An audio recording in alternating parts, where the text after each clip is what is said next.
All right, we are live. I am Mike Wasylik with the law firm Ricardo and Wasylik here in Pasco County, Florida, and I have with me today Katrina Madewell and Adam Talley, both of whom are experts in real estate and real estate-related claims. And today we're going to be talking about what to do next after the storm. What happens after Katrina? I'm not sorry. What happens after? Sorry, it's habit. My sister kiss your butt and pray after Katrina. Yeah, exactly.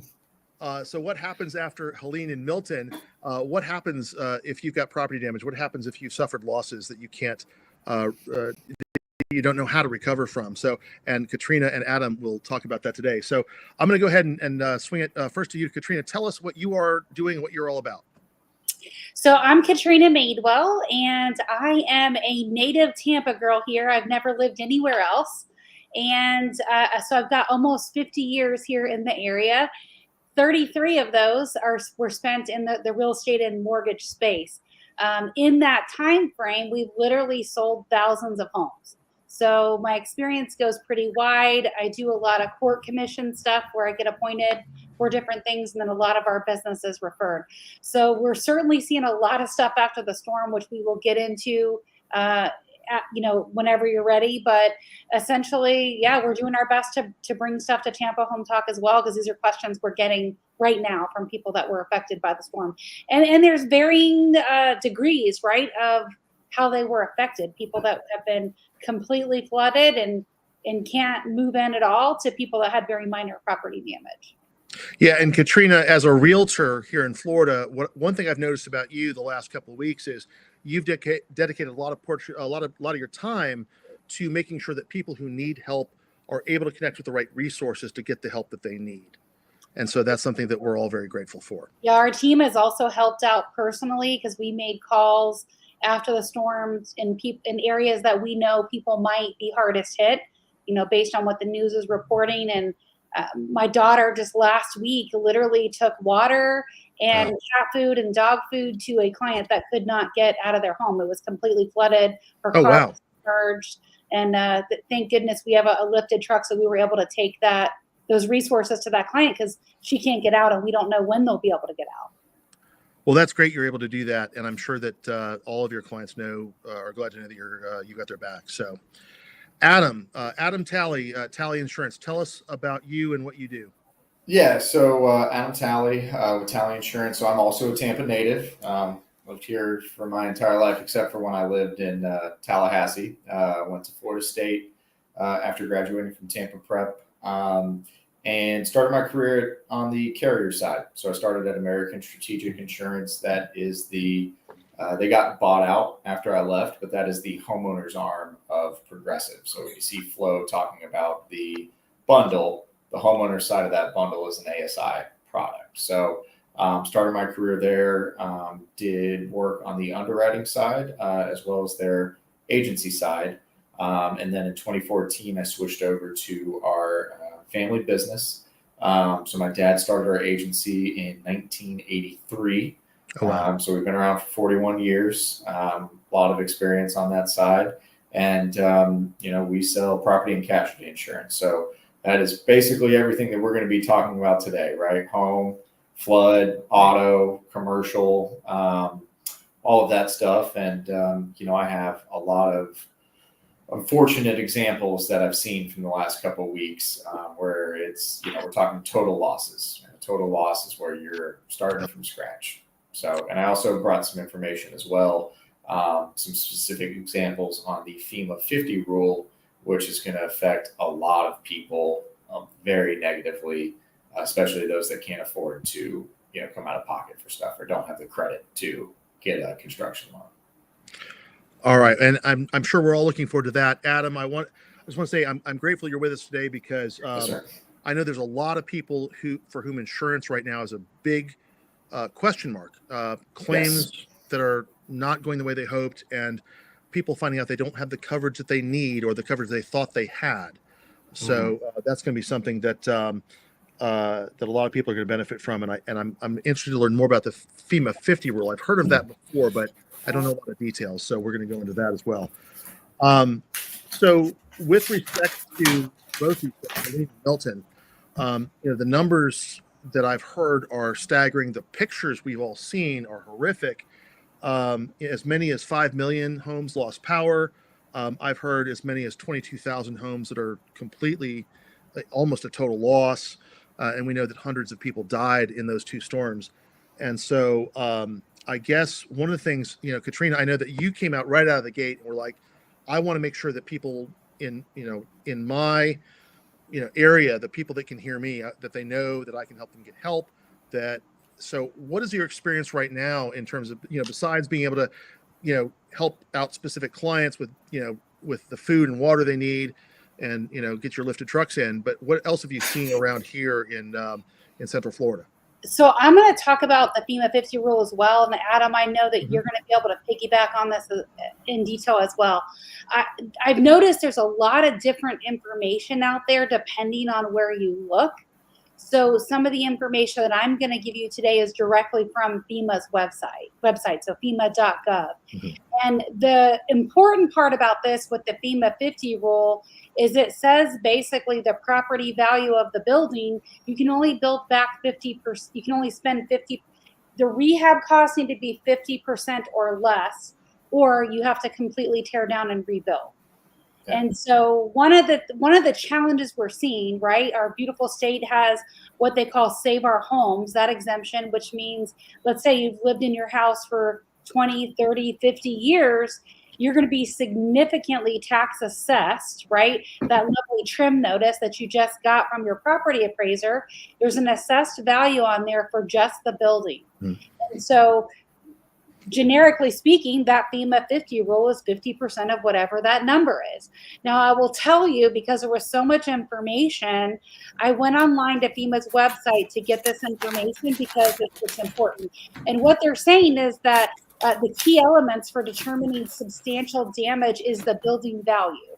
And there's 3 different options available in the SDE tool for determining a building's value compliant with NFIP requirements. The most accurate option is to use a professional market appraisal for the structure only. So this means you cannot include any land value in that, or the certified residential appraiser cannot include any land value in that.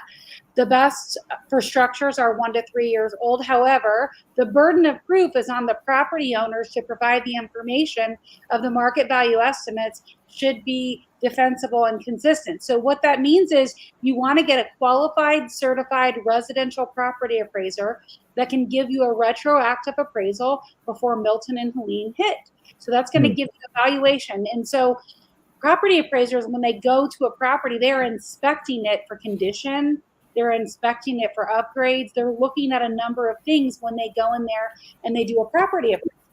So essentially, they have to go in and basically, sorry, I thought that they have to go and create the value of what it was before it came in. So they've got to get photos. So for example, if they've had a homeowner's insurance, they've had to update their 4-point, their wind mitigation, which is very common.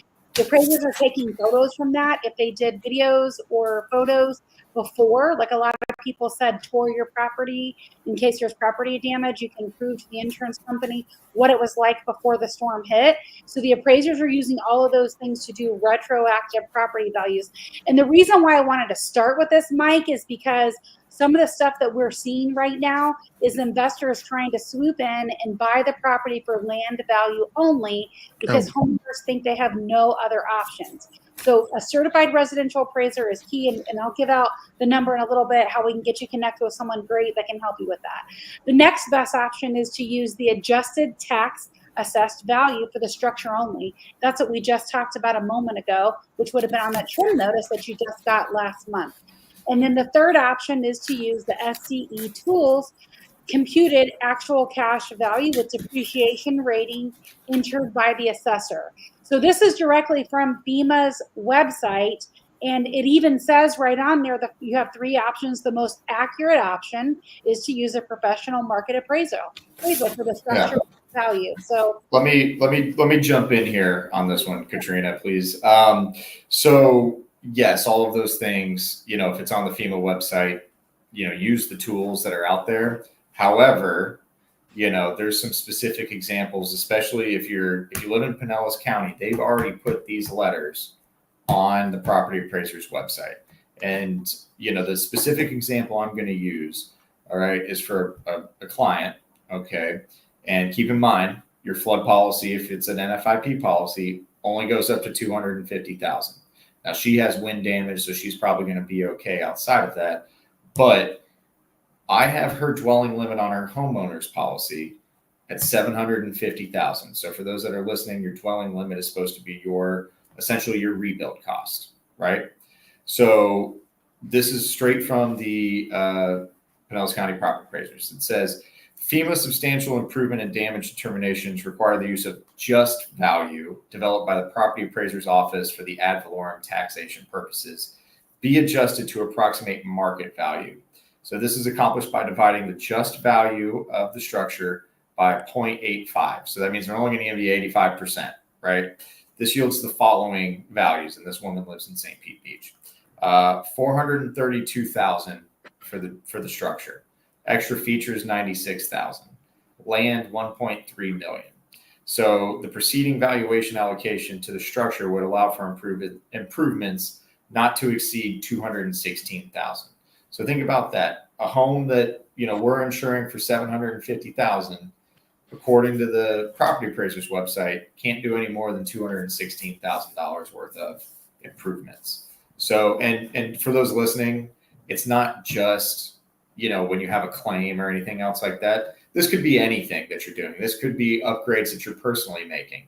This could be an addition that you're trying to make to the house. So anytime you're trying to do anything like that, this falls under the, the 50% rule if you're in a high risk flood area, right? And those are the ones that start with an A or a V. So, somebody like her, now I use the word thankfully, right?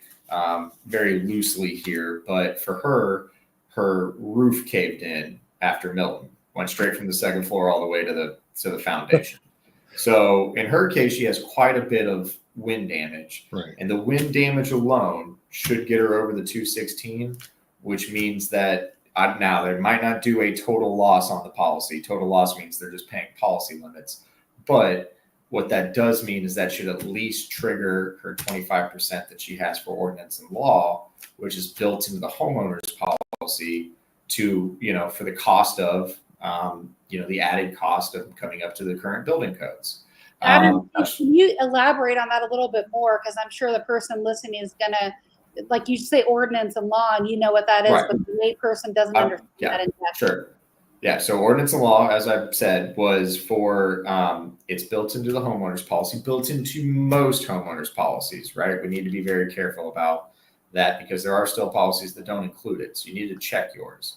But it's built into the homeowner's policy and it's designed to go, it's a percentage, usually starts around 25%, and it goes above, and that's based on the dwelling limit.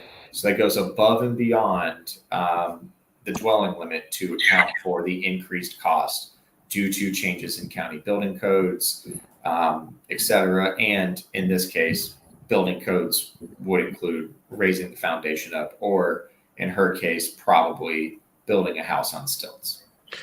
So what I'm hearing here is there's actually a tension between what you might want to see for coverage purposes versus what you might want to see for FEMA purposes, because the in order to give yourself as much headway under the FEMA rules as possible, right? You want the value of the structure to be as high as possible, because that gives you the most leeway under the FEMA. Does, but the problem with that, Mike, is so the NFIP policy, right? The NFIP policy, so that's the NFIP stands for the National Flood Insurance Program, right? That's what's backed by FEMA.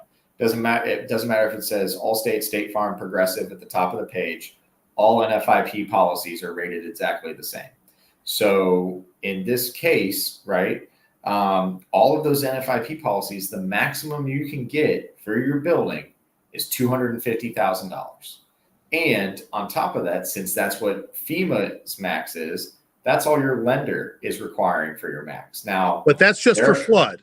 That's just for flood. But the homeowner's policy isn't going to pay out for perils that it doesn't cover. So like for my girl in St. Pete, right? If she didn't have her roof cave in, she'd be on the hook for everything over $250,000 to rebuild that house, because FEMA doesn't cover anything like ordinance and law, or how it would be listed on flood, where it would be increased cost of, improvements or anything else like that. They don't cover for that.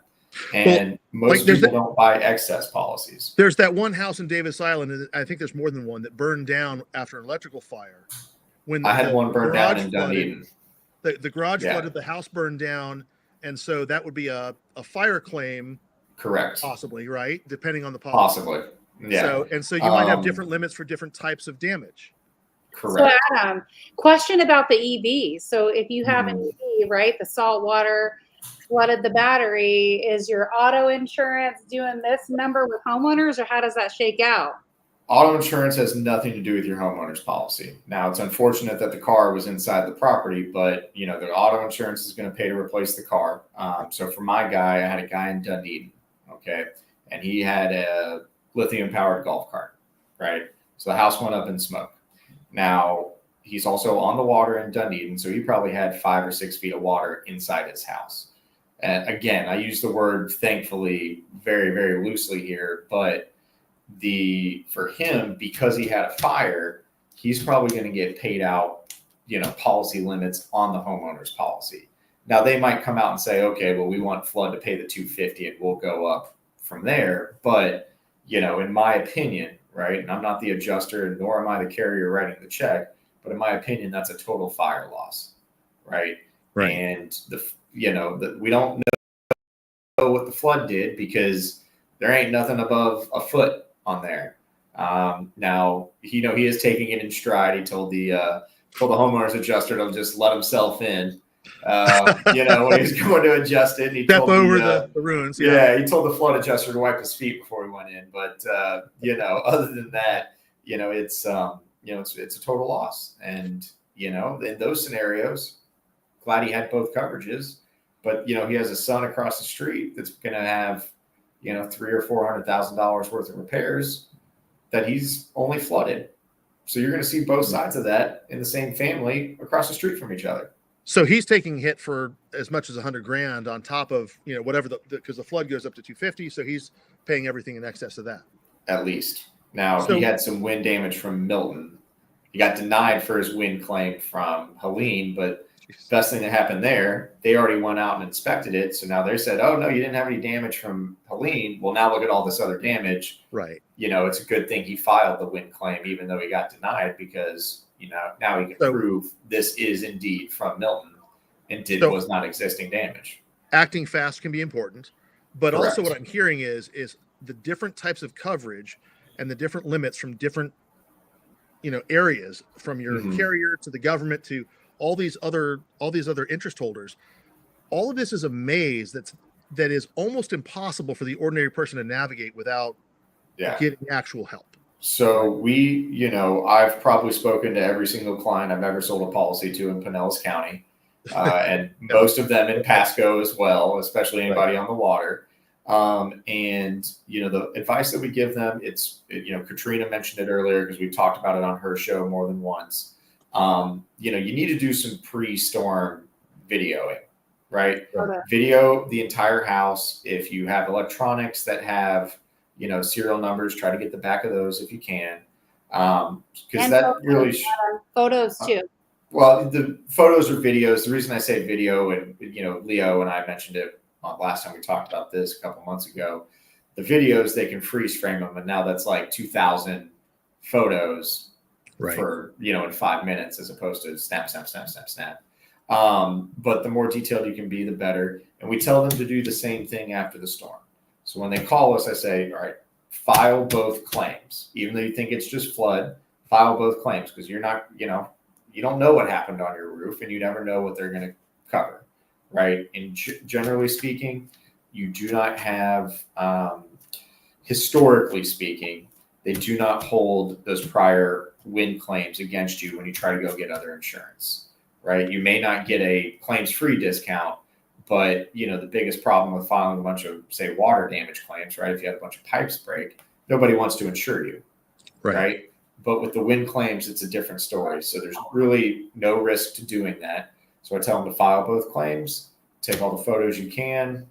It is your responsibility as the policyholder to mitigate against further damage. So if you have a tree through your roof, let's say not a tree, but a branch, and you have some loose shingles and you need to tarp it, you need to tarp it, right?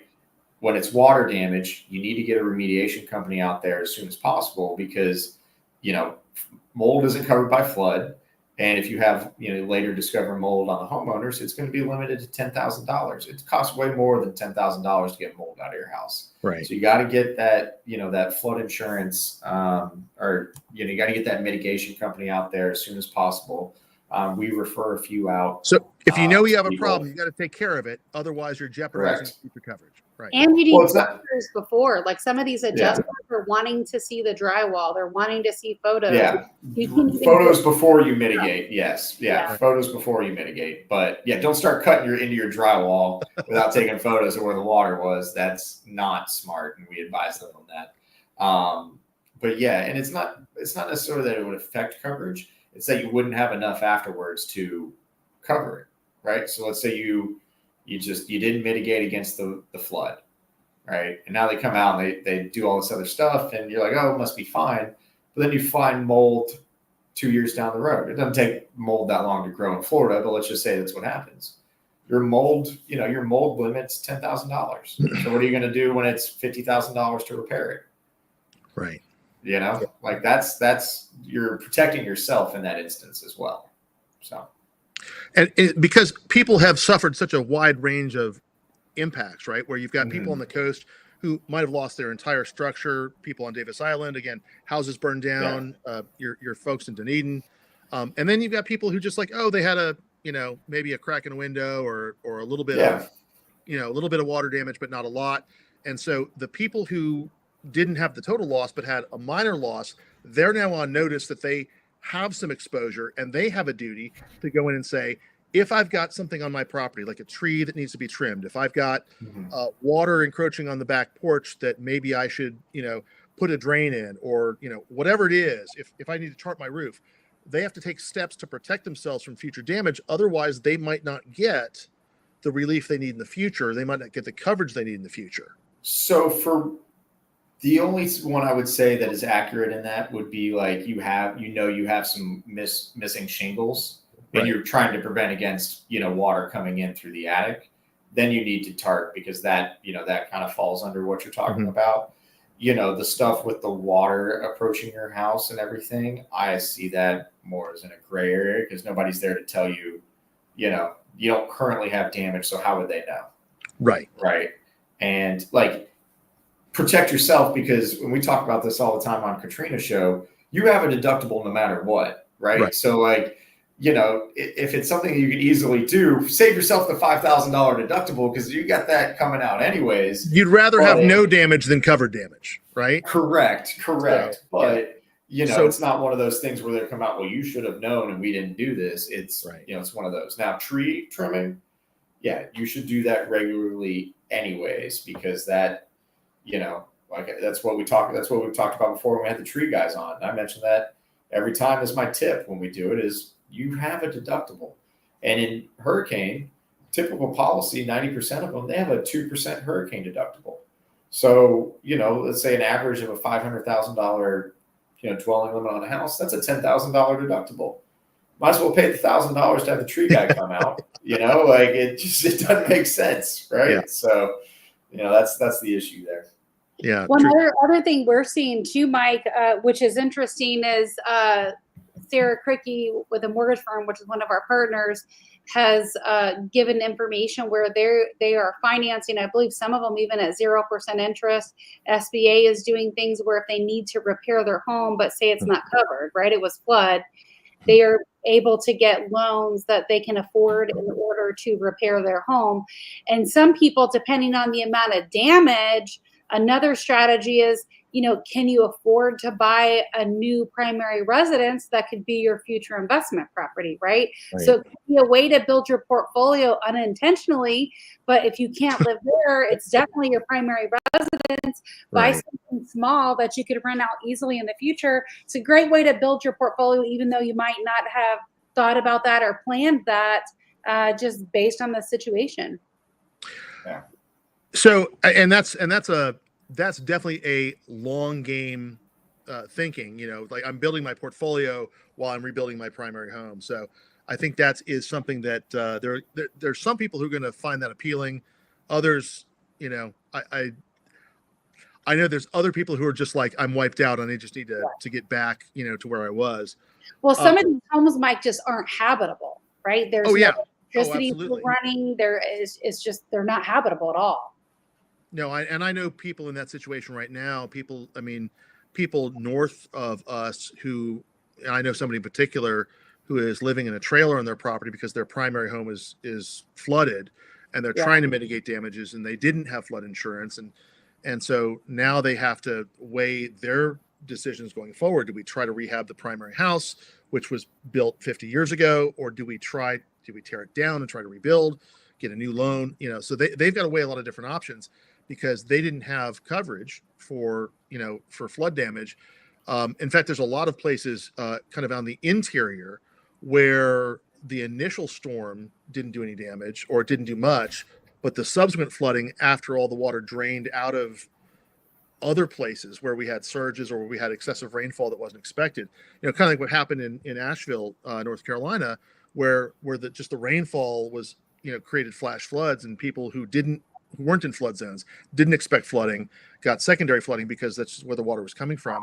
We saw the same thing here after Milton. So people who didn't have flood insurance because they didn't think they needed it, now are finding themselves flooded out of their primary home. So now they have to find another strategy. They have to find a place to live. They have to figure out whether they're going to rehab. And so that would fit nicely, Katrina, into what you're saying. So some of the stuff in North Carolina too is nuts. I mean, Mike, I was talking to a realtor friend of mine that was saying how literally, you have your parcel, right? Like you get a survey, you know where it is, you can identify it based on section, township, range, all that stuff that they teach you in real estate school. And literally because the river has moved, they may have had a lot that they were going to build a home on or whatever. And now the property they own is in the middle of a river. So, that's something back from the first semester of law school. We talked about, properties abutting rivers and how rivers move and what that means for who owns what and depends on the deed and all that. So if you didn't used to live on a river, you might now live on a river you didn't know about before, and in fact there was one in Asheville that one river moved completely out of its old banks and is now cutting through the middle of the town. So there are people who are didn't have waterfront property before and now they do. So talk about significant value changes, right? Like, can you imagine if your parcel is in the middle of where the new river is? Oh yeah, it's crazy. Well, one way or the other.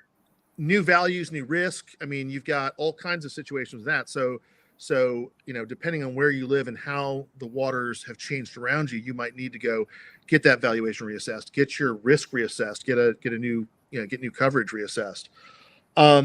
Katrina, I wanted to talk to you a little bit about, because I know, again, one of the things that you've come right out of the gate with is I want to help people, that are within earshot of me. I want to tell people that they can come to us for help.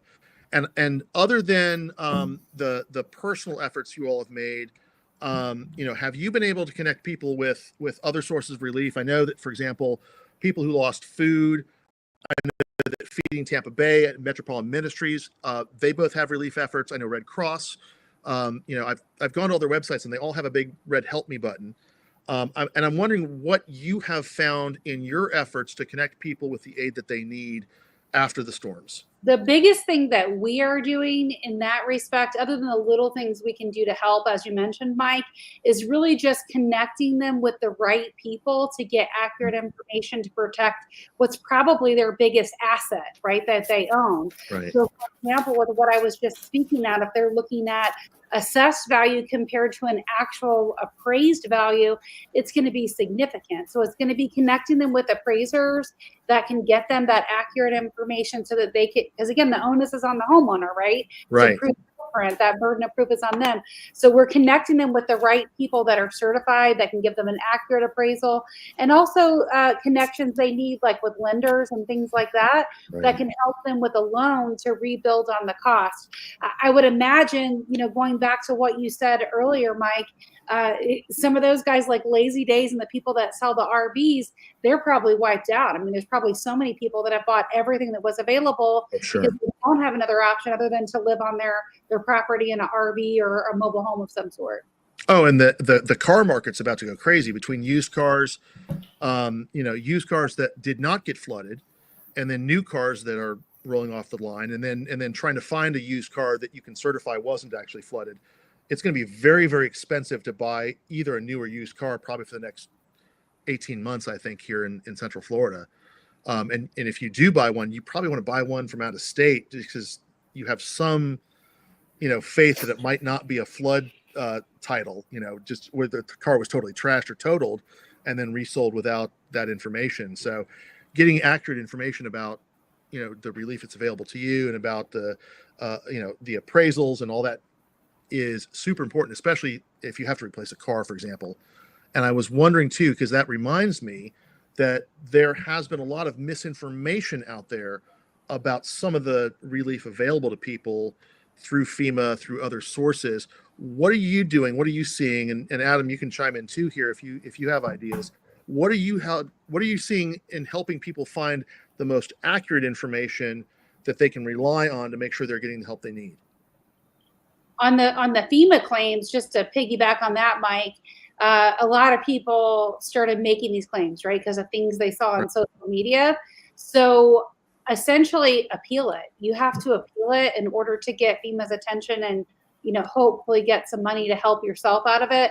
And then just to piggyback on what you said, Mike, with regards to the car market, I think the same thing is going to be true for the real estate market as well. People are going to be tired of either living in a tent in their backyard, living in an RV, or trying to live in a tore up house. And they're going to go try to find, especially these smaller, cheaper properties that they could buy for a small down payment while they try to mitigate and figure out what they're doing on their primary home. So it's interesting. We had a little bit of a stall that came, and it started around summertime. So July, a little bit of a lull, right, which we see in an election year, very much swinging into a balanced market. We could swing to the other side with some of these properties being picked up, especially the cheaper ones. I definitely think they're going to be picked up by people that have been displaced. Smaller, cheaper, upland and inland are going to go for higher prices than they used to. Closer to the coast, maybe not so much. They're going to sell. Yeah, where they've been sitting, they're going to sell. Yeah. So Adam, I wanted to bring you back in as well because well, first of all, I know that you have a hard deadline 10 minutes before the hour. So I want to make sure that we get you in here as well. And I know, and Katrina, you're going to have somebody that you're going to be able to refer us to in just a moment. But when people are struggling with if they've got a claim, they believe they're covered, they're having trouble with their carrier not honoring a claim or denying a claim. Like you mentioned, the one who got denied for the wind damage in Helene and now has Milton damage. Right. What are some of the steps they can take in order to make sure that their claims are processed properly and that they get the proceeds that they need in order to make sure their house is, whatever damage they've suffered is getting paid so that they can make so they can recover? Yeah, that's a great question. So right now, I would say it is way too early to try to start fighting stuff in one way or another because most people, like the wind stuff, they just went up on the roof. Hey, you don't have any wind damage. You just got water inside. That's more cut and dry. Mm-hmm. But for the people that actually have true like wind damage from Milton, which is where it's going to come, they're still in the process of going through that claim. And I've been trying to preach to all my clients that we need to have some patience because you have, hundreds of thousands, if not millions of claims, and you don't have millions of claims adjusters. So part of it is going to be a patience with the timeline. Now, that being said, if you do have the funds to start doing stuff, you can start doing stuff and start sending them receipts, right? I would caution against doing too much, like we discussed, but most people don't have total losses, right? There are so many severe claims, but most people don't have total losses. Like, my dad, for instance, he lost a lot of shingles on a roof that's only 2 years old. He has the funds to go put the new roof on, even while he's waiting for the carrier to come back. And in most of those cases, you'll send them what they have and they'll send you the check, right? Right. Now, when it does get, say we're having the same conversation a month from now, that's when I would start to be concerned. You don't have any movement after a month, or they came back and denied something that clearly, should have been covered, right? Like, there's little things on the inside of the house. That's where it's going to get tricky. That's where you might get in a fight. But like, let's face it, you got a tree through your roof and they're like, no, I don't think this is covered, right? And they say they deny you on that. Yeah, well, I would either send you to Danahy and Donovan, which is that's who we discussed earlier. And I do have another law firm in Pinellas Park that handles those types of claims as well. And a lot of those people, when I was speaking to Jason Herman, he's the owner of the one in Pinellas Park, and he's like, hey, right now there's not a lot they can do. Like, he's talking with people, giving them the information, making sure they're doing their due diligence. Like we said, it's really record keeping at this point. That's your biggest asset. But document everything. Document everything. That's why when it does go south, you have somebody you can go to. And, I would, in my opinion, I want to make sure there's a big asterisk and underline that and bold that, but in my opinion, you're going to get a lot further trying to let them do their job. And I most of the carriers, most of the adjusters, they're going to operate in good faith, right? Like, that is the majority of them. What you do see is, like any other industry, like you saw with the roofers over the last couple of years, there's a few bad actors, right? Or you catch somebody on the wrong day or what have you. And, in those instances, then, that would be the referral, would be back to an attorney. But what I was getting at is I do put my faith in that way more than I say getting a public adjuster. There's a lot of great public adjusters, but they're going to take 10% of your claim in most instances. And, you could be drawing out the battle a lot longer with one of them than letting the claim process go through, getting a denial, and then going back with one of our attorney friends. So wait and see first, and then that's an option potentially. I put my faith in them to do the right thing. It's when they don't that, you might need to get involved. And a lot of it too is there's people, and this is why I don't like to get into the public adjuster realm, because they'll come through, oh, this is covered, that's covered, blah, blah, blah. And they might not have read the full policy contract. And there's a lot of things that people think should be covered that aren't, right? And then now you're getting their hopes up and all this other stuff. Like, Citizens doesn't cover screened enclosures, right? They just don't do it. It's not in the policy. They don't do it for hurricanes. They're not going to cover it. So you get somebody that comes out there and thinks that the screen enclosure is covered, and they're like, oh, well, this should be all this. And say they have a $15,000 hurricane deductible. The roof's only 12. They wonder why they got a denial. Well, it's because the roof is 12. There's no coverage for the screen enclosure. So it's below your deductible. And you start complicating things when you get outside of that. Hey, Adam, what about the timeline? Like, realistically, what do you think people are going to have to wait to actually get payments on their policies? Payment would really be dependent on the carrier and the adjuster. I would say I would start getting concerned if you haven't had an adjuster out yet, and or you haven't had some constant communication with them, right? Checks, I would think, I know some people that have already got some. But I would think as early as probably next week, the following week, they'll start rolling out, just because it's, that's kind of the process when things are going. And it depends on, every situation is unique. But for me, I would be concerned if you filed your claim, and especially if it's Helene. If it's a Helene claim and you haven't had anybody out yet, I might start to get concerned, because now we're getting up to about a month. Same deal with Milton, 3-4 weeks. Most of them should have at least been in contact. They should all have contact and a scheduled appointment. It's a volume issue. You might not be able to get somebody out there right away, but you should have at least been contacted by your claims adjuster by now and have an appointment scheduled. Whether they're coming out tomorrow, coming out next week, you should have that timeline already. If they're not communicating with you, I would be getting on their butt right now for better communication, because that's what you need, right? Like you're not going to multiply the number of claims adjusters between now and tomorrow, but as long as you know, hey, I've talked to them, they're coming out, they've already given me some of the steps, that's when you should be, okay with the waiting process. It's unfortunate, but that's when you should be okay, especially on the homeowner side, because homeowners, most policies, if you did have severe damage, like my client that had the roof cave in, you have loss of use coverage on your homeowner's policy, which will cover for your hotel, your Airbnb, wherever you're trying to stay. It's the people with FEMA where there isn't coverage for that they need to start getting some quicker responses. And FEMA is FEMA. That is your federal government. So be careful. That's all I got to say. And I've been reading through the flood policies, every day for the past 2 months, past 5 weeks, 4 weeks, however long it's been. And it's the things that aren't covered, it's a shock to everybody. And, the problem is it's not like I can go in and add endorsements or all this other stuff on flood. Flood is flood, for the most part, unless you're in the private market. Like, it is cut and dry. Person next door to you that has the FEMA policy has the same limitations that you do on what is and isn't covered. So it's one of those where you're, sometimes you're just stuck, and that's a government program. I think my hope from this is that because they haven't changed what that policy looks like since I've been in the industry, right? And it predates me by a long time.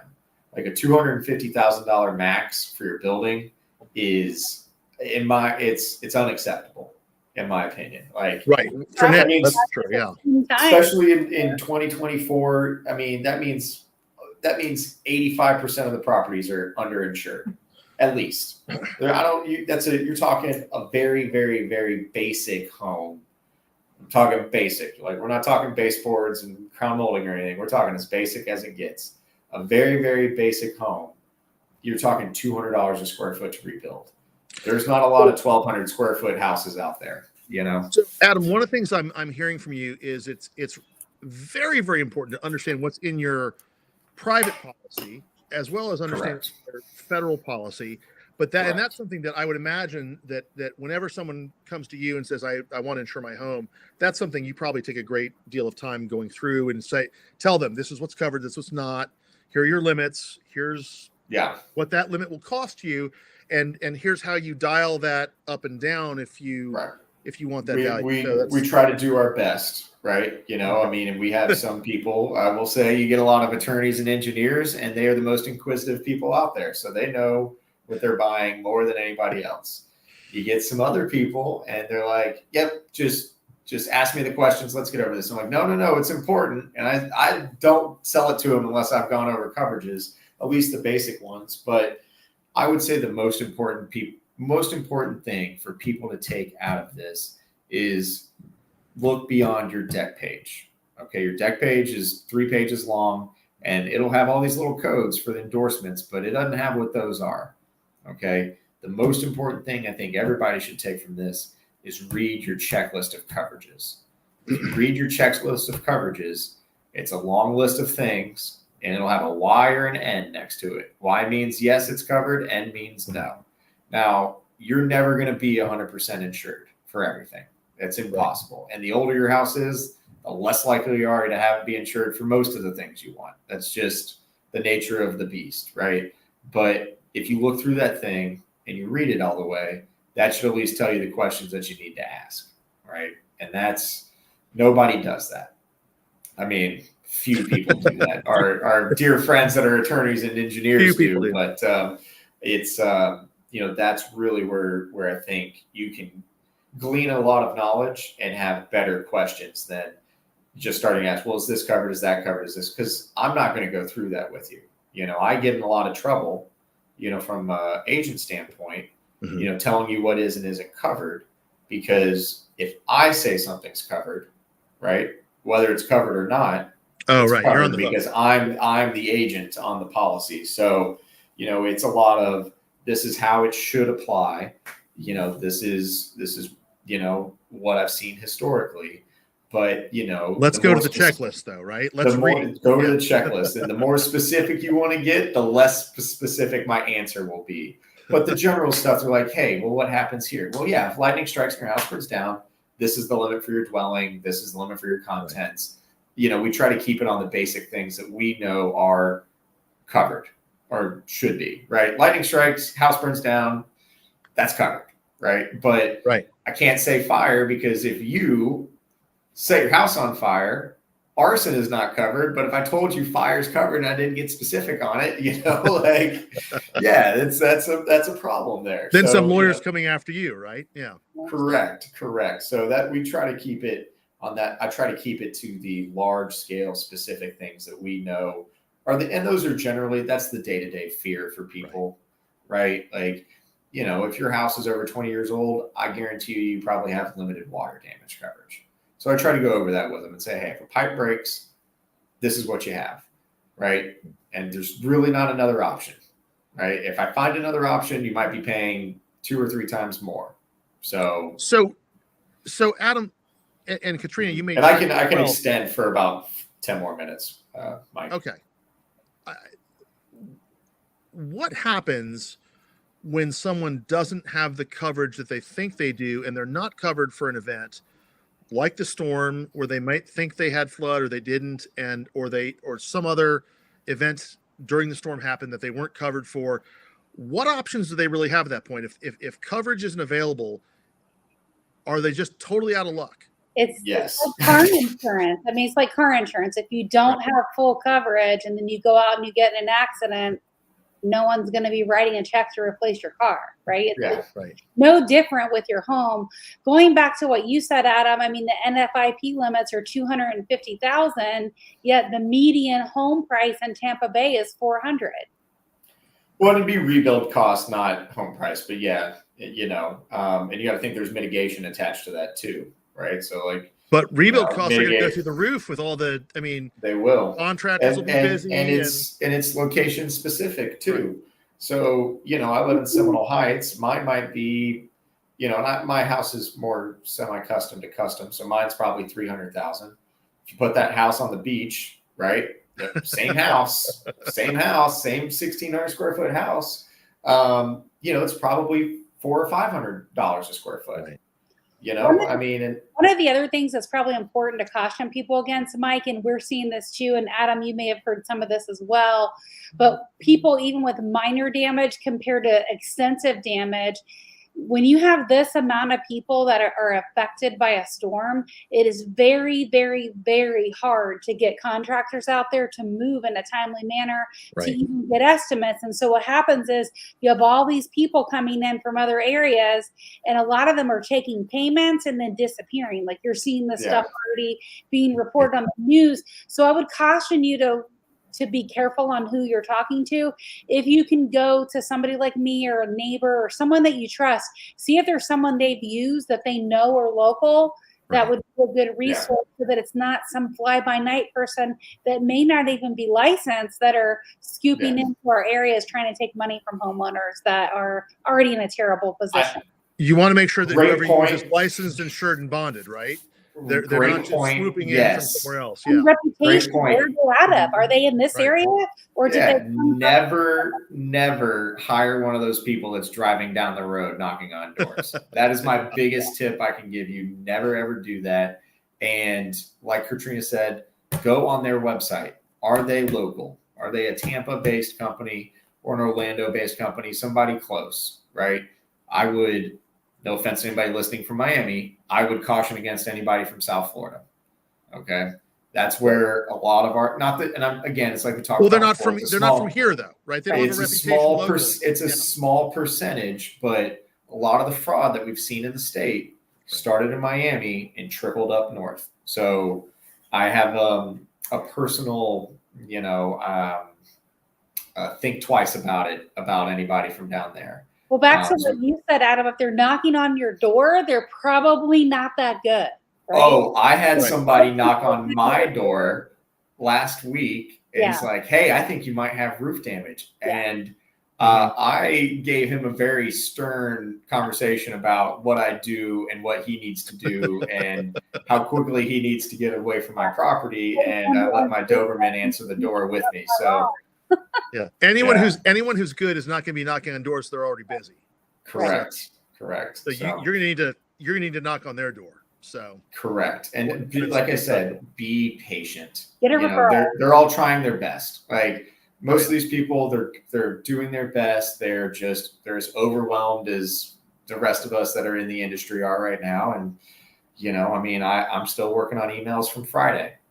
And I'm thankful that most of the people I'm helping, they're understanding on that. But I have to, and for me, the way I look at it, I'm prioritizing the people that have damage, that have claims, that need somebody to talk to, prioritizing that over the people that are like, hey, I've been in the same house for 10 years, but now I think I want flood. Well, we can quote you flood. You're going to have a waiting period anyways. You're probably fine until next year. I'll call you next week. We'll be okay. Right. Like they all understand that. Haven't had any, the only issue I've had is one person that emailed me that has flood. She goes, I was shocked that I could have had contents on my flood this entire time and you didn't tell me. And I had to, it's very snarky email immediately after the storm. And I had to forward her the email from 2021 that said, you can have contents up to $100,000. And, this is the steps and this is the cost. And, people document everything. Yeah. Document everything, right? Mike. Yeah. Because if she wanted to get nasty about it, I'd be like, if I got a letter from an attorney, I would have said, please ask your client about this email from 2021. And, you don't have to call me again, please. That's fine. So, but anyways, guys, thank you for letting me join you. I do have to leave. Real quick before you go, I know you're already slammed, but if somebody needs to reach you, where's the best place to reach you? Yeah. So the best place would be to call our office directly because we, me personally, I've probably written 60 to 70% of all of the policies in our office over the past 10 years. So my client facing side is, like I said, focused on the claims, but if you call our office, we do have plenty of people that can help you and get the quotes going. And the way to do that would be 813-685-9393. Again, 813-685-9393. And I'll put that in the description. I'll edit it after the fact. So we make sure. And you can also go to our website at ctalleyins.com, click a quote. That'll get us the information we need and we'll give you a call back. Awesome. Well, Adam, thank you for being with us. I know Thanks, you guys. have to run early, so appreciate it. Great session. Thanks a lot. And Katrina and I will wrap it up. Okay. Thank you. Bye. All right. Thank you. So, Mike, one of the things that's also come up too that's worth talking about is, people talk about renter's insurance, and a lot of property managers will make a new tenant get a renter's insurance policy. Right. And they can cancel it or whatever afterward, but at least they were directed to get it. But what a lot of people don't realize, and we've never talked about, quite frankly, until recent weeks, is renter's flood insurance. We didn't even know there was such a thing. But that's a new one on me too. Yeah. It's like homeowners insurance doesn't cover flood. Same thing for renters. If you have renter's insurance, which covers your contents, but if it's rising water and you don't have renter's flood insurance, no coverage. Yeah. I mean, back when I was a renter, I did have renter's insurance for my, personal things, but I don't think I had renter's flood. I didn't know that existed either. So that's a new one on me. And probably that was the biggest risk I was looking at the time. So yeah, that's news. So that's very important for people to know. If you are renting, you want to make sure that you get that renter's insurance that covers flood damage. And so talk to your, whoever you're dealing with insurance, and make sure you've got that coverage as well. I wanted to touch a little bit on people who have mortgages, though, people who have mortgages and have claims, because one of the things that I've seen over the years, I've been doing foreclosure defense for 15 years plus. And so I've seen all kinds of crazy things happen with mortgage companies. And one of the things that comes up is when you get insurance on your home, the mortgage company is a co-insured with you, which means when they write a check, they write it to you and the lender. And that means that you have to mail the check to the lender and they have to sign it before any proceeds get dispersed, before any money gets paid to anybody, before any repairs get paid for. like they have to do that. And so one of the things that comes up, and I know you've seen this, Katrina, in the standard form that is most common in Florida, the Fannie Freddie 3010 form for the mortgage, it talks about how insurance proceeds are supposed to go. And for the most part, the first line says that any insurance proceeds are assigned to the lender. That means it's their property, right? So you don't get a check directly. The lender gets paid, and then they are supposed to pay for repairs. They're supposed to pay for damages incurred, so long as it's economically feasible for them to do so, meaning that, you know, it's not they're not just throwing money away by rebuilding something that's going to wash away in another week, or and also too, if their security interest isn't impaired, meaning that they come first, they come ahead of you, you own the place, but the insurance protects them, not you, unless they agree that it's reasonable for them to make repairs. It's reasonable for them to pay for those repairs because it's going to benefit them ultimately, because the security's protected, meaning that the house is there in case you don't pay for it down the road. They can foreclose and recoup their money. And so that's something I actually came up this week for me, which was a client reached out and said, "Oh yeah, we had a total loss, and the insurance company mailed me a check, but it's got the lender's name on it. What do I do?" And so I you know, abundance of caution, I pulled up their mortgage. I looked, and it's in most mortgage contracts, it's paragraph 11 or 12, depending on when you got it. And it says miscellaneous proceeds, right? And that's the insurance money that's paid out. And it talks about how that gets applied. And if the mortgage company decides that it doesn't make economic sense for you to rebuild your house or repair your house, then they get paid off, and you get left with with an empty shell of a house, basically. Yeah. So it's really important to know what's in your mortgage as well when you're dealing with these types of insurance claims, because when you get that check, it's not going to be just you. If you've got a mortgage lender, it's going to be them too. And suddenly you're in partnership with somebody who doesn't have your best interest in mind. So that's something that I've seen. It's important to remember that it's a lien. When you have a mortgage, it's a lien on your property. You know, just like if you have a car loan, it's a lien. And you think about all these people that have, gap coverage and all this stuff where they roll negative equity. Well, if you're in that position where you owe a ton on it, compared to what you're getting paid out, it might not leave you in a great position. Yeah, it's having someone else essentially co-own your home, and I know that's not actually what's going on, but that's the way a lot of people view it, and so it's very tough to share that with somebody else. So, listen, I just want to thank you so much. You and Adam were both fantastic. There's so much information here. I think we could have gone for 2 or 3 hours. Mike, one more point, if I may, really quickly. Please do. And this is where you come in. I would highly, highly recommend that anyone looking at this consult with someone like yourself, because we've seen it. We've had people come up and ask us about this, but these people that have been displaced, they can't live in their home. They still have these mortgage payments, right, that they have to pay.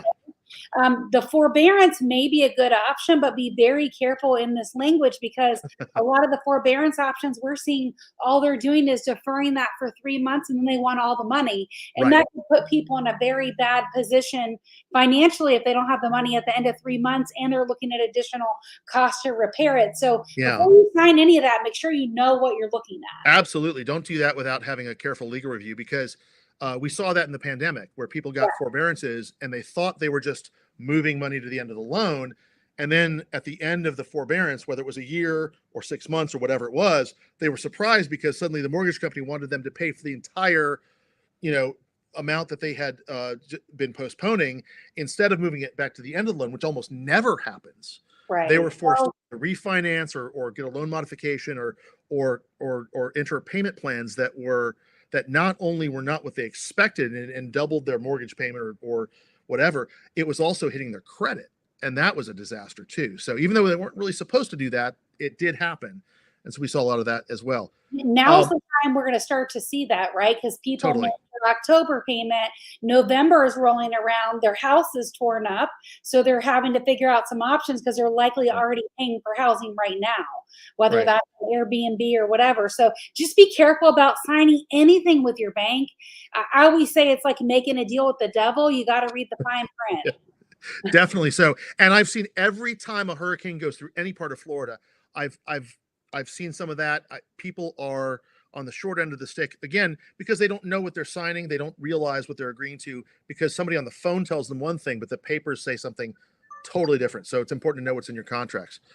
So Katrina, if somebody is out there looking to either move inland, upland, downsize, upsize, or restart their life after the storm and they need help finding a new place to live, what's the best way for them to reach you? Or if they want a referral, Mike, for an appraiser or one of the zero interest loans, we're happy to help in any way people need it. It's not just buying or selling a property, although that's an option. Call or text us at 813-377-2775. 813-377-2775, or they can email myself at KM for Katrina Madewell at TampaHomeTalk.com. All right. Well, Katrina, thank you. And again, Adam as well. You guys have been so informative, and I'm sure I'm going to get a lot of comments, a lot of questions following up about this. So I'm going to make sure that people know how to reach you and reach Adam, and of course they can know how to reach me. And I think we've helped a lot of people today. So thank you so much for being on today. Great to have you, and I'll see you again real soon. All right. Thank you for covering this. Appreciate it. All right. Thank you so much. Bye-bye.